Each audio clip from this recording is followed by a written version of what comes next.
आए हुए सभी परमात्माओं को मेरा नमस्कार।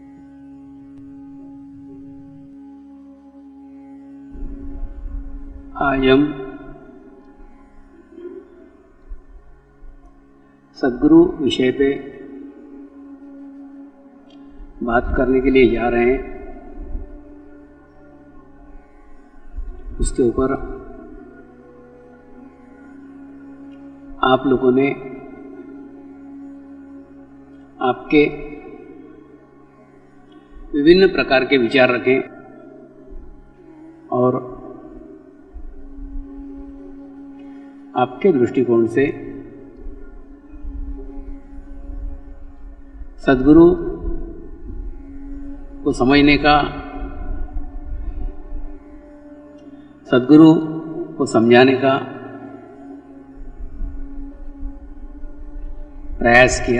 प्रयत्न किया। सर्वप्रथम मैं आपको बता दूं, यह एक अलग ही दुनिया का ये शब्द है, अलग ही दुनिया का शक्ति का स्रोत है। इसलिए हमारे सामाजिक जीवन में इस दुनिया की कल्पना भी नहीं की जा सकती है। हमारे व्यवहारिक दृष्टिकोण से इस विषय को समझा ही नहीं जा सकता है। हमारी बुद्धि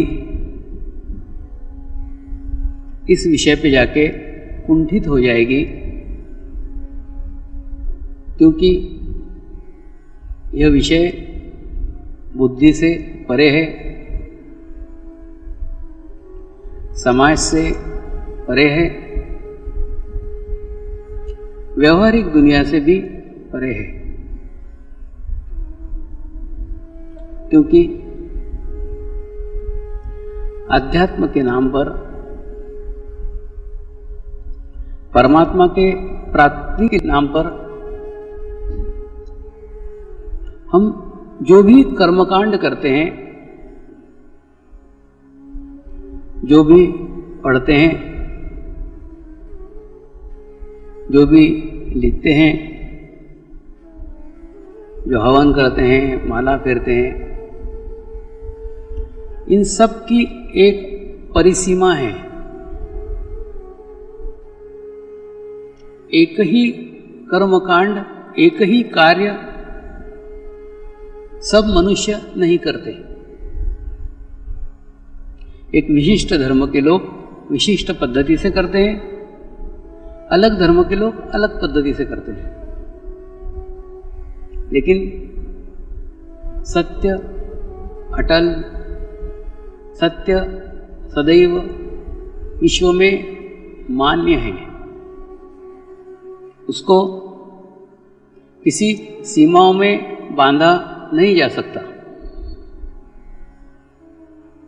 जिस प्रकार से सारे विश्व में सूर्य सिर्फ एक है, किसी भी देश का, किसी भी जाति का, किसी भी भाषा का भेदभाव सूर्य कर ही नहीं सकता।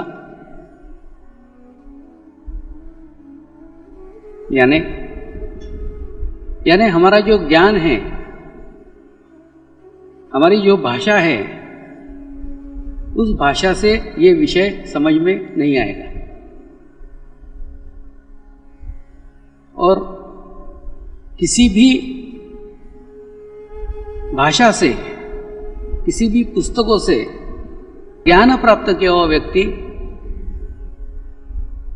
इस विषय को परिभाषित नहीं कर सकता है, इस विषय पे बात नहीं कह सकता है। क्योंकि ये विषय किसी भाषा में समाहित होने वाला नहीं है। ये विषय किसी शब्दों से बताया जाए ऐसे कोई शब्द दुनिया में है ही नहीं।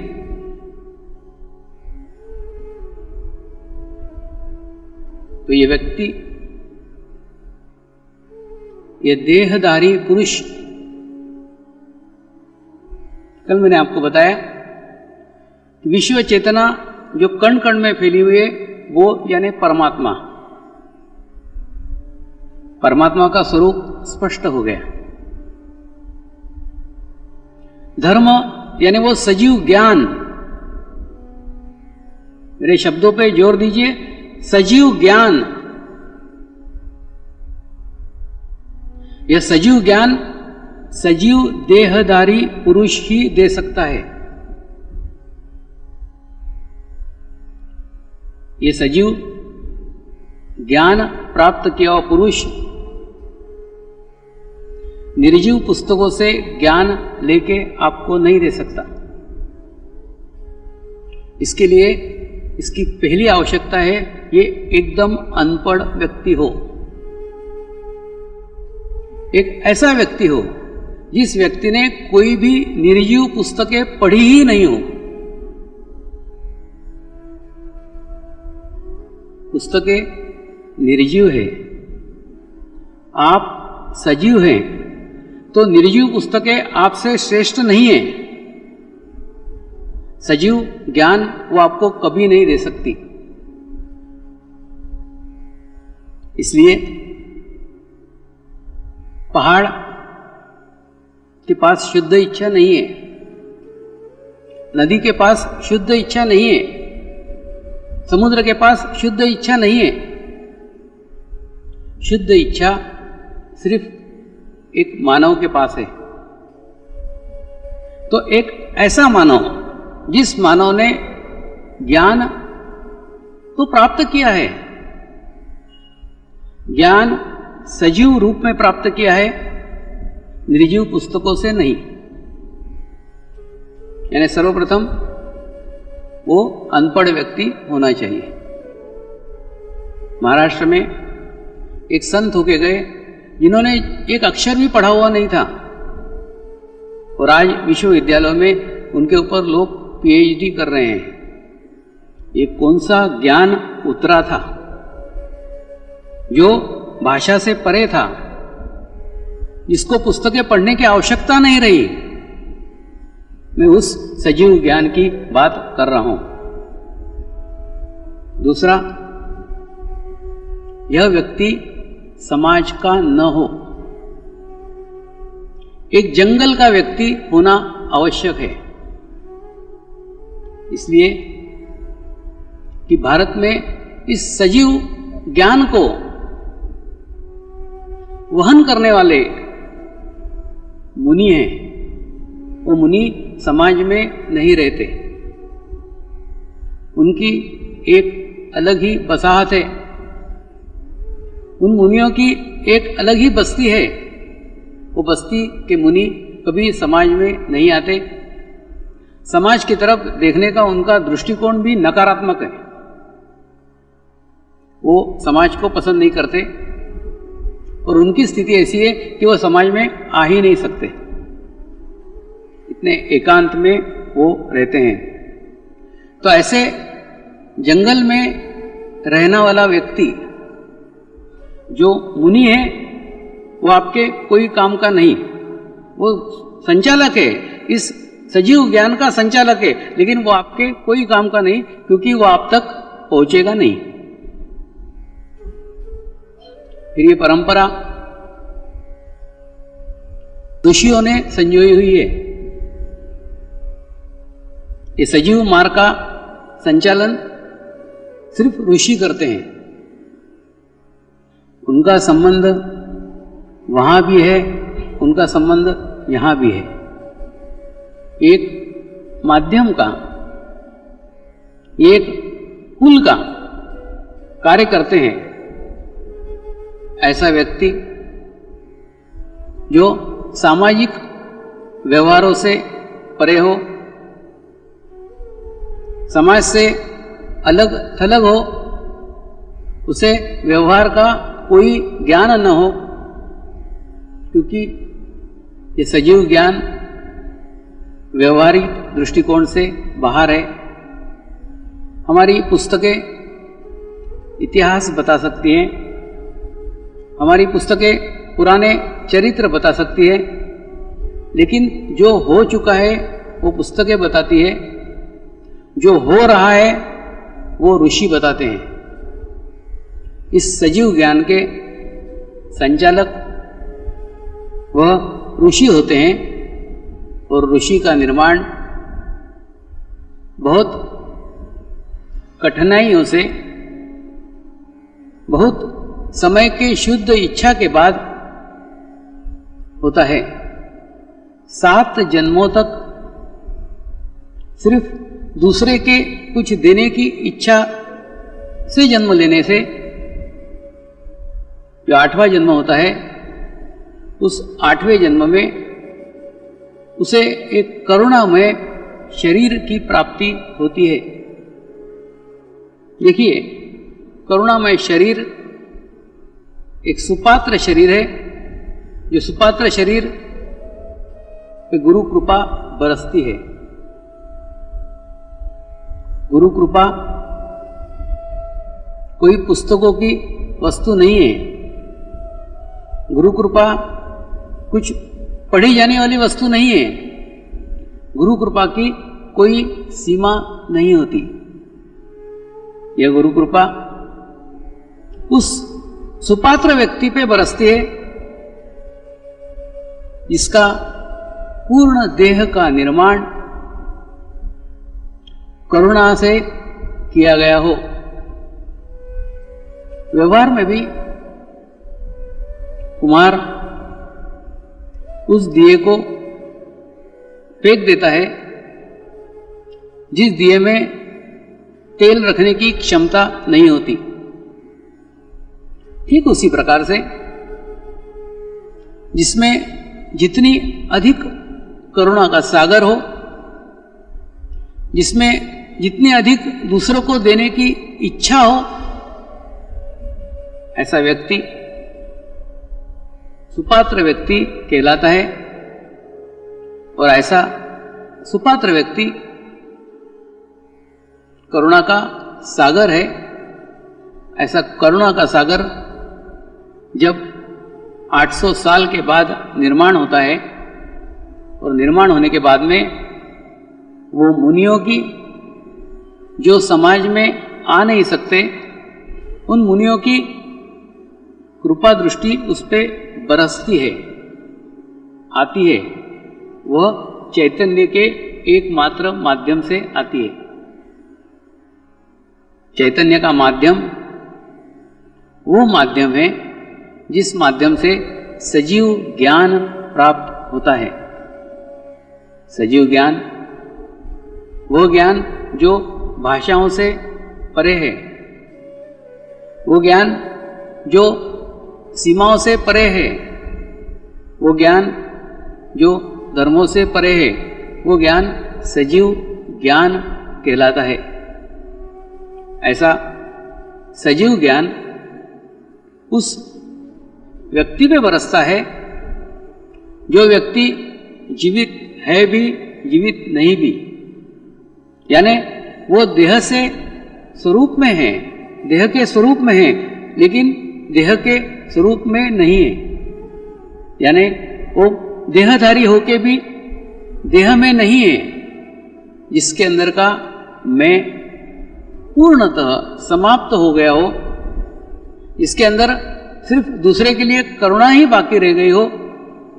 ऐसा सुपात्र व्यक्ति इस गुरु कृपा का पात्र होता है।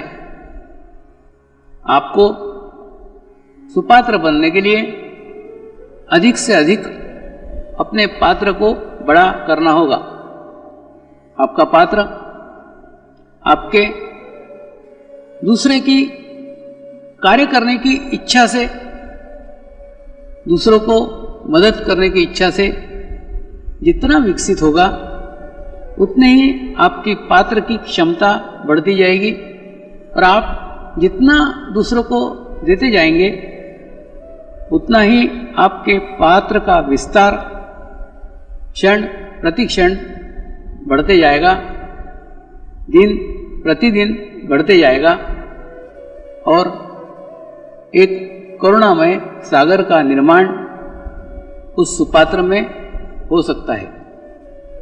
ऐसे व्यक्ति अगर आपके जीवन में आ जाए, ऐसा व्यक्ति आपके तरफ एक दृष्टिक्षेप कर दे, आपको स्पर्श कर दे, आपके लिए इच्छा मात्र कर दे, उसके इच्छा मात्र से सजीव ज्ञान प्रवाहित हो जाता है और सजीव ज्ञान प्रभावित हो जाने के बाद आपके भीतर जो परमात्मा का अंश है वह आत्मा के रूप में विद्यमान है, वो प्रज्वलित हो जाता है, वो जल जाता है और जल जाने के बाद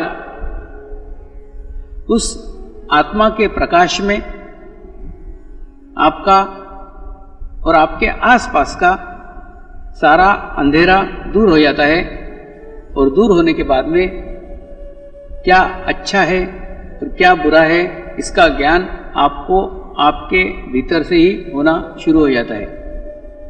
यानी वो सजीव ज्ञान प्राप्त होने के बाद आपके भीतर का धर्म जागृत होता है और धर्म जागृत होने के बाद में आपको सब नॉलेज, सब ज्ञान प्राप्त हो जाता है और वो ज्ञान प्राप्त होने के बाद आपको कोई भी जानकारी प्राप्त करने के लिए, कोई भी ज्ञान प्राप्त करने के लिए किसी पुस्तक की आवश्यकता नहीं रहती है, क्योंकि आपके इच्छा मात्र से आप उसके विषय की सारी जानकारी, समस्त जानकारी प्राप्त कर सकते हैं। सिर्फ आपके अंदर वो इच्छा होनी चाहिए कि हमें ये जानकारी लेना है। ऐसी इच्छा करने मात्र से ही आपको सब जानकारी प्राप्त हो सकती है। यह सजीव ज्ञान का क्षेत्र किसी देश की, किसी भाषा की, किसी जाति की, किसी रंग की सीमाओं में बंधा हुआ नहीं है। यह अति विशाल है, इसमें सारा विश्व समाहित हो गया है। अब ऐसे देहधारी ऋषि को पहचानेंगे कैसे, जानेंगे कैसे, सवाल ये आता है। जानने के लिए हमारे पास वो आँख नहीं है जिस आँख के द्वारा हम उसको पहचान सके, हम उसको जान सके। वो व्यक्ति कोई पुस्तक नहीं है जिसको हम बाजार से खरीद सकें। वो हमारे को भाषा नहीं मालूम जिस भाषा से हम उसे पढ़ सकें, हम उसे पहचान सकें। हमारे कान उतने सशक्त नहीं है कि हम उसकी आहट को जान सकें। तो हमारे पास जो व्यवहारिक ज्ञान है, जो व्यवहारिक बुद्धि है, ये सब उसको जानने के लिए, ये सब उसको पहचानने के लिए पर्याप्त नहीं है। फिर उसको पाने का, उसको पहचानने का, उसके सानिध्य में जाने का कौन सा रास्ता है, कौन सा मार्ग है? तो मार्ग है सबसे पहले हमारी निर्जीव पुस्तकों से प्राप्त की गई बुद्धि को हमको तिलांजलि देना पड़ेगी, बुद्धि को छोड़ना पड़ेगा। जब इस बुद्धि को छोड़ोगे तो इस बुद्धि के घर्षण से निर्मित आपके भीतर का अहंकार, आपके अंदर का मैं मरता चला जाएगा और जैसे ही आपके अंदर का मैं मरता चला जाएगा, धीरे धीरे आपके भीतर का सजीव ज्ञान का स्रोत उगता चला जाएगा। एक म्यान में दो तलवारें कभी नहीं रह सकती। ठीक उसी प्रकार से व्यवहारिक ज्ञान से, व्यवहारिक बुद्धि से इस सजीव ज्ञान की प्राप्ति कभी हो ही नहीं सकती। ये दो चीजें एक साथ कभी नहीं हो सकती। सर्वप्रथम उसे छोड़ना होगा। जब आप छोड़ेंगे तब आप महसूस करेंगे कि सजीव ज्ञान का उदय धीरे धीरे होने लग गया है। दूसरा, जब वो ज्ञान का उदय हो जाएगा, सजीव ज्ञान अनुभव होने लग जाएगा।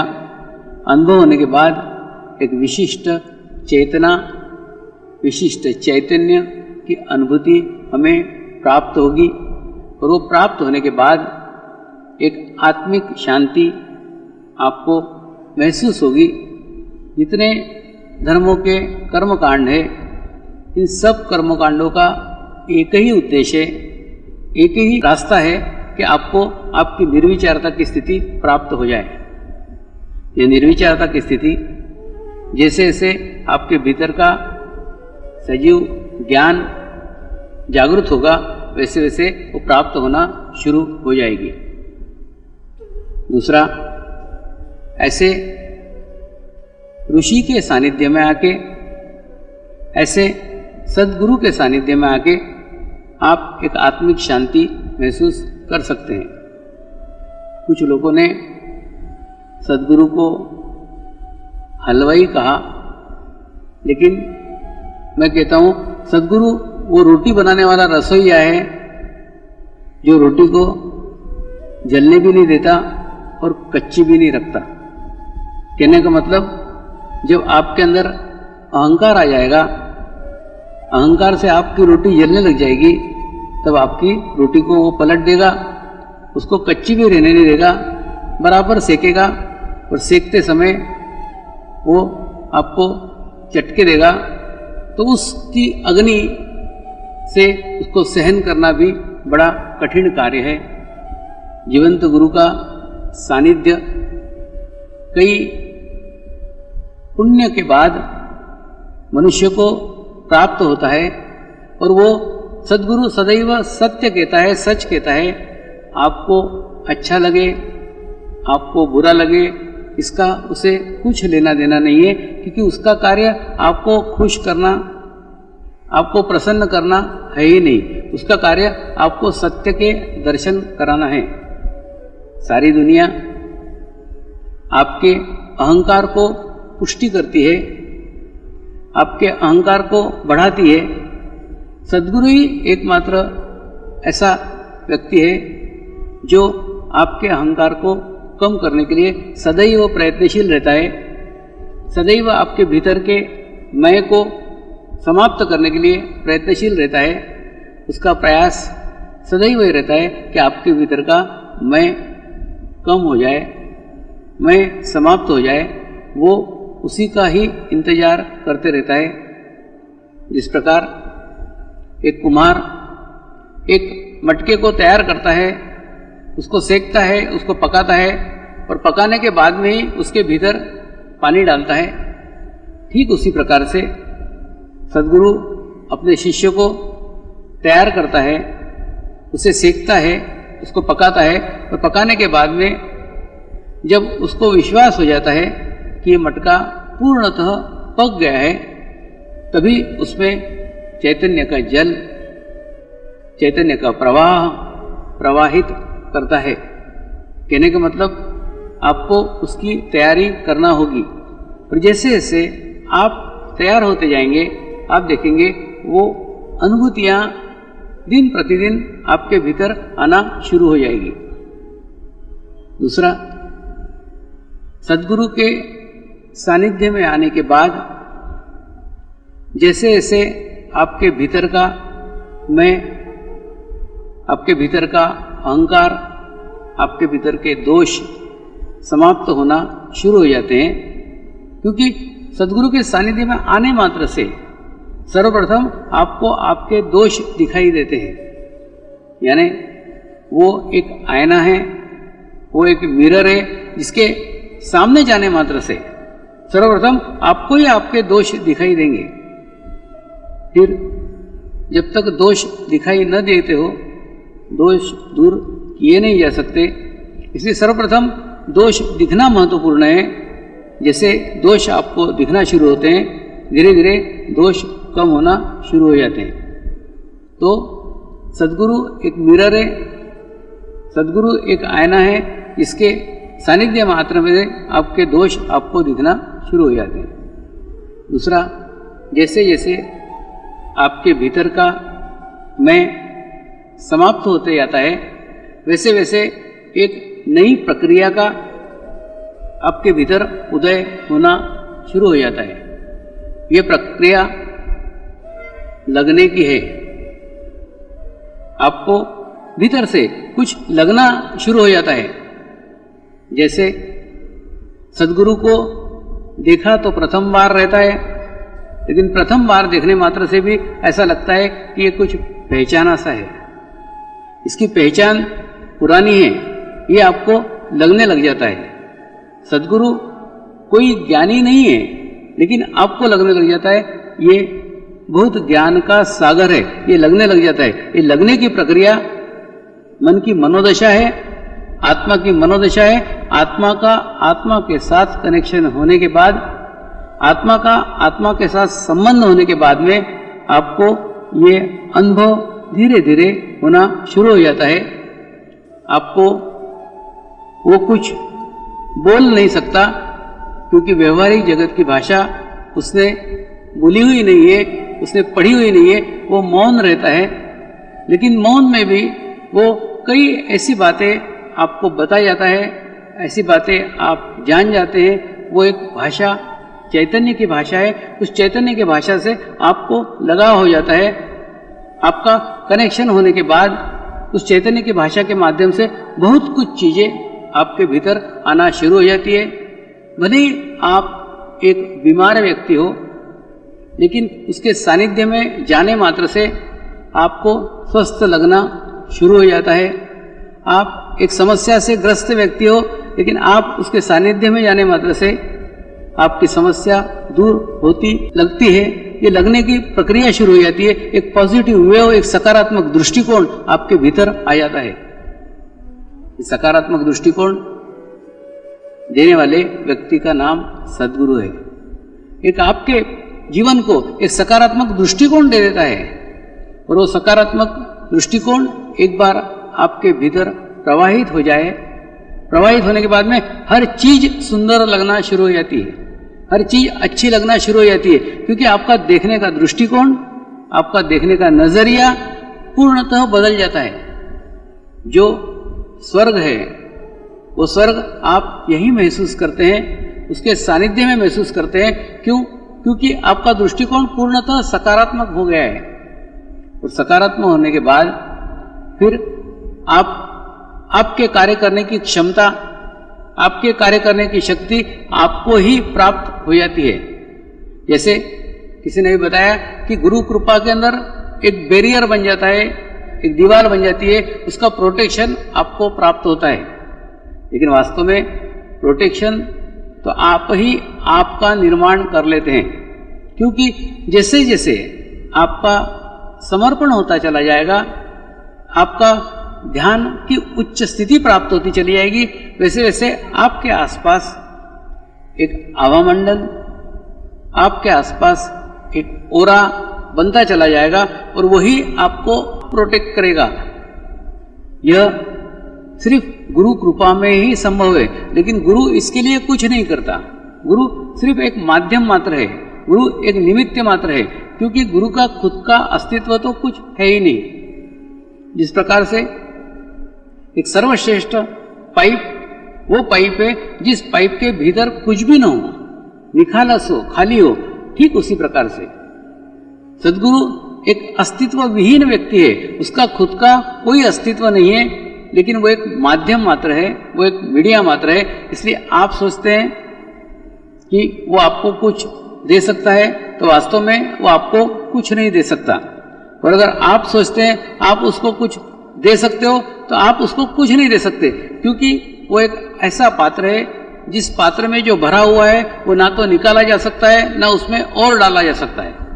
तो जब डाला ही नहीं जा सकता तो आप उस पात्र में क्या डालेंगे? उसमें जो डाला हुआ है वो आपके पास है ही नहीं, दूसरा आप निकालेंगे क्या, क्योंकि उसके अंदर का स्रोत जारी है, उसमें से निकलने के बाद में भी वो उतना का उतना रहता है, उसको आप अक्षय पात्र कह सकते हैं। इसलिए गुरु एक अस्तित्व विहीन व्यक्ति है जो एक निखालस माध्यम है, विश्व चेतना का माध्यम मात्र है, उसके माध्यम से आप अब प्राप्त कर सकते हैं। लेकिन वहां पे आप समर्पण दे सकते हैं और चैतन्य ले सकते हैं। यहाँ एक यही व्यवहार संभव है, बाकी सारे व्यवहार आपके मनोदशा के अनुसार है, उससे कोई लेना देना नहीं है, उसका कोई अस्तित्व ही नहीं है। दूसरा, जैसे आपकी ध्यान की स्थिति अच्छी करते जाते हैं, आपकी खुद की स्वयं की स्थिति इतनी उच्च अवस्था तक पहुंच जाती है कि उसके बाद में आपके संबंध उस विश्व चेतना के साथ सुदृढ़ हो जाते हैं। गुरु सिर्फ एक माध्यम मात्र है। जिस प्रकार से बच्चों के 2-3 साल तक एक बाबा गाड़ी की आवश्यकता होती है, ठीक उसी प्रकार से आपके 3 साल के आध्यात्मिक जीवन में आपको गुरु की नितांत आवश्यकता है। लेकिन 3 साल के बाद आप आपके पैरों पे चलने के काबिल हो जाते हैं, आप इतने सक्षम हो जाते हैं, सक्षम होने के बाद में आपको सद्गुरु के माध्यम की आवश्यकता नहीं रहती। दूसरा, एक कल्पना कीजिए, आप हरिद्वार में हर की पौड़ी पे घाट के ऊपर बैठे हुए हैं और गंगा जी वहाँ पे बह रही है, और बहती हुई उस शुद्ध गंगा जल को अगर आपको पीने की इच्छा है तो आपके घाट पे आया हुआ जल ही आपको पीना पड़ेगा।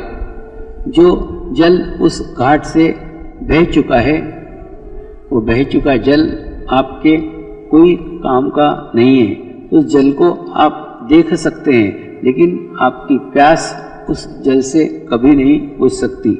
बुझने के लिए आपको, आपकी प्यास बुझाने के लिए आपके घाट पे बहता हुआ पानी ही पीना होगा। अगर वह पानी आप पिएंगे तो ही आपकी प्यास बुझ सकती है। देखिए, सद्गुरु कोई शरीर नहीं है, सद्गुरु एक चैतन्य का प्रवाह है, सद्गुरु एक चैतन्य की धारा है। उस धारा का प्रवाह अगर आपके जीवन से होता हुआ जा रहा हो तो आप उसमें डुबकी मार सकते हैं, आप उसको पीकर अपनी प्यास बुझा सकते हैं।